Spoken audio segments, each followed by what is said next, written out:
Handicapper Steve here, handicapping the racing from Saratoga Racecourse here on Thursday. It is the 22nd of August, 2024. Gonna look at the featured second race from the spot, but before I get on to that, remember to please follow me on Twitter at HorseRacingKid5 for more selections for race courses around the world, and I mean it around the world. Let's look at the second from the spot, which is a good one. It's the Ballston Spa Stakes. It's a grade 2 event going for a $300,000 purse. Race for fillies, mares, 4-year-olds, and upwards. We have a field of 8 horses entered. 6 through 8 are all MTOs.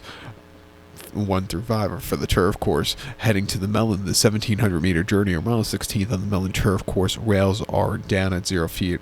Out of the 5 horses, Chad Brown is training. He's training 4 of them. Todd has the 5th horse entered, and I think it's going to be a Chad super here. I'm going to go with the 5 horse Gina Romantica as a top selection. 5-4-3-2 for me in the superfecta. 5-4-3-2 super. Top selection 5 horse Gina Romantica. This 5-year-old mare by Into the Mischief. Chad Brown trains. Flavian Pratt gets the mount. The horse's most recent outing came in the Grade 1 Diana here at Saratoga opening weekend, a mile and 1/8 on the inner turf course, 13th of July, and the horse finished third by 3/4 length. White Beam really ran terrifically, gamed out to the wire to win the Diana that day, back-to-back years. This horse just kind of stalked. I thought she won more ground, but she got around the race course okay on a turf course that does not play towards closers. The Mellon plays a little bit better to closers. Going to be forwardly paced. I think this horse, going to see a strong pace up front. I think this horse can find a trip to win. I think 2 back in the Just a Game out here at Saratoga over the mile in June. He just didn't get a good trip and just kind of yielded, finishing 5th by 1 3/4 lengths. Excuse me. It just was wide and just never was really comfortable that day. And then prior to that, in the Jenny Wiley at Keeneland over the mile 16th, finished 7 by 7/4 lengths. That was a very weird run.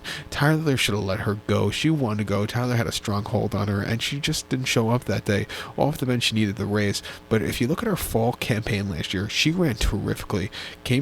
Started the season off in the Eatontown, where she ran an okay 4th, came back to run a massive place behind in the Beverly behind Fever that day, came back to win the First Lady with a 105 buyer, and ran a respectable 4th place finish in the Brewers Cup mile behind Master of the Season Maj and Casa Creed, where she had a trouble trip from the inside, but she really gained a lot of ground that day. Not a bad race in defeat. She's really been in the improving type since stepping on the turf 2 seasons ago. I'm going to give her a massive shot. I think the 4-horse Bocacci for Chad and Frankie could win also. Was a winner of the matchmaker on the front end at Monmouth, where this horse looked like she was going to go down late, but she hung into it. A very good run. Prior to the Just a Game, she just didn't do a lot that day. Had a very troubled trip also, but the one in the Jenny Wiley Keeneland wasn't bad at all. Getting Frankie switches from the Juddmonte to this horse here today. It looks like this horse has run decently here, has run very good with Frankie, has run the 2 best races with him up. Coming here today, it's going to be forwardly paced. It wouldn't surprise me if this horse steals one. At 5-2, we'll use her on the ticket. But to recount my selection for the the Ballston Spa Stakes from Saratoga, going to take the 5 horse Gina Romantica, give kudos to the 4 horse Bocacci, 5-4-3-2 super, 5-4 in the multi-race. So good luck to them. Please follow me on Twitter at HorseRacingKid5. Good luck, everyone.